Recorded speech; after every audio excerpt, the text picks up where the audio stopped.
Finger jabs, how to train this stuff. So hi guys, today I'm going to show you how to practice finger jab, mainly with partner but also without a partner, okay? Often people claim target the eye for the eye jab it's too small, you cannot hit it. Like everything else, if you train, if you put your time in it, if you put the hard work in it, you can achieve impossible. The first thing you have to consider with doing the eye jab is how you actually move your hand, right? So how you move your arm, how efficient you move your arm. It's like you're playing drums, right? So when you play drums, you don't want to make inefficient movements. If you want to play it fast, the movement has to be very, very efficient. You have to cut down the motion to the minimum. Economy of motion. Doesn't matter what you do. If you play an instrument, if you're a martial artist, any kind of sport you do, you have to be efficient. The more efficient you are, the better you're going to get. From the on guard position, so we're looking in the on guard position, not neutral position. The arm is pointing to the target, right? So if the target is here, the forearm is pointing to the target. So you don't start here, or maybe from here, so you practice to start from here. And then what you practice is you go slow out, as straight as possible, and then you open your hand to the finger jab, okay? There you go, and you go the same way back, okay? So go back, do this multiple times, okay? So you go slow, okay? So his movement is pretty efficient, even if it's slow, you can see it's efficient. He doesn't come from the side, he doesn't pull his hand back, he doesn't do any unnecessary motion. You can practice alone with any kind of target. For example, you can take a piece of paper, okay? You can hang the paper on something, or even your partner can hold the paper for you, okay? So you do the same drill, okay? Just go slow, okay? And then you can go a little bit faster, okay? Okay. Okay, so it's important you start with the fist, you go to the finger jab, and you go back to the fist. Okay, so imagine you do two techniques. One finger jab, one punch, and you go here, one, and then punch. Or punch and finger jab, here, and then eye jab. As you get better, as you get more familiar with the technique, so you can speed up a little bit, just the eye jab. Okay, okay, there you go. Just the arm movement. So we are talking here about arm movement, no step, no hip movement, nothing, okay? Okay, then we can extend this so he can implement the step, okay? So same thing. There you go here, just efficient arm movement, okay? You can change the position, so different heights, right? So my eyes would be here, so a smaller person's eyes would be here, okay? There you go. Then you also train backward movements, so snapping back. Yeah, that's it, okay, so, right, the negative movement. So because with your eye jab, or any technique, you don't want just to be fast going out, you want also to be fast going in. So you bring your hand back to the position so you can punch second time, and also here efficient.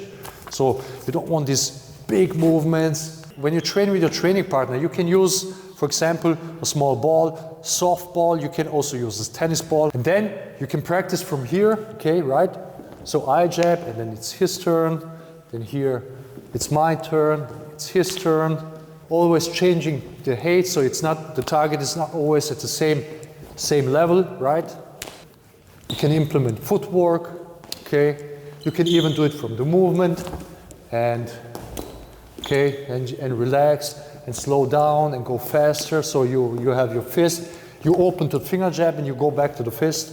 Okay, then you can dial up the difficulty level. You can go slow and move. Okay, move the target all the time. Okay, you can also then speed up, right? Okay, yeah, right. So you can go fast. Okay, again slow. So when you start practicing, make sure you go as slow as possible, not as slow as possible, but as slow as you need. Then I can make it harder for him by speeding up, okay? And then he has to go faster as well, okay? So this can be different movements, okay? Here, up, there you go. So the target is moving and you're hitting a small target. What's the best? The best is a living person that's changing the target. Then you can also implement the footwork, okay, and moving. So we move, okay, and he goes with the eye jab, and then I can attack and he reacts to my movement, right? So here, go with the eye jab, boom, there you go, okay, so he comes speed up, there you go, okay, and there. When you use the pads, there's a bigger target, right? So here, but the target is bigger. It's really important to train your good form, speed, precision. What you can use is also a helmet with, for example, like here, a mesh in front of it, similar mesh to fencing helmets. Same idea is here, so he can come in, so you move, he comes in, and you counter with the eye jab where his eyes are. The ball moves far faster than anybody's head, and if the head moves all the time like this, you go here, you kick the guy in the nuts.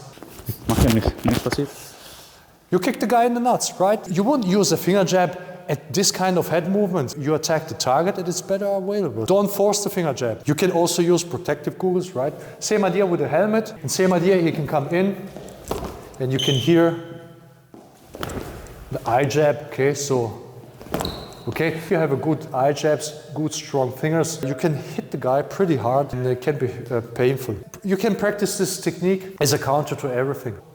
Long distance, middle distance, even short distance, same idea. The further away the guy is, the harder is it to hit, and that's what you should train the most. If he holds you here, you just go to the eyes. You don't have to practice 1,000,000 times this distance. But this is difficult, this is more difficult here. Okay, when you're from here, and you eye jab the guy. And then people say, oh, you can break your finger on the skull. You don't go with the eye jab like this, okay? Where you can actually break your fingers. You go with the eye jab like this. When you hit the hard surface, your finger can collapse in this direction, not in this direction. Practice makes perfect. And when you look at Bruce Dairy, how many finger jabs he threw, sometimes 2,000 in a training session, you can do this as well. After several dozen or even 100,000 reps, you're gonna be something totally different. So guys, thanks for watching and see you next time.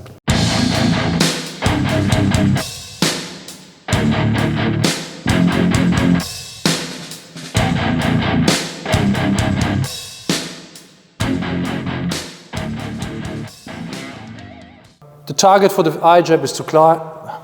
People often claim